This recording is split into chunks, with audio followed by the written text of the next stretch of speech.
Pozdrav svima, youtuberi i gledaoci, dobrodošli u moj novi video na kanalu. Danas u ovom klipu nećemo igrati ništa, već sam tu da vam objasnim do kojih promjena je došlo na kanalu.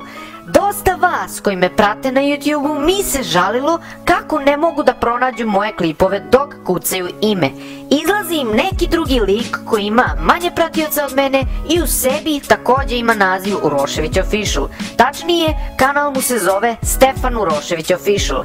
Ja nemam ništa protiv njega, nek nastavi sa svojim radom. Šta je poenta ovog videa? Menjam ime kanala. Kanal će se od sada zvati Luski Crew. Šta to znači? Šta predstavlja to? Luski predstavlja moj nadimak na ime Luka, a Crew predstavlja skup ljudi na jednom mestu, odnosno vas.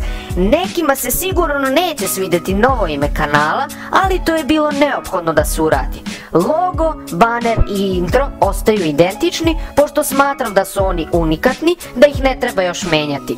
Pišite mi u komentarima kakvo ime skvada želite, da li želite da ostanemo na starom imenu ili neko novo. Ako ste novi, ne zaboravite da lajkujete video i da se subscribe-ujete na kanal, a također uključite ono zvonce da ne biste propustili nijedan naredni video, a do tada mi se vidimo sljedeći put, imate od mene jedan veliki pozdrav!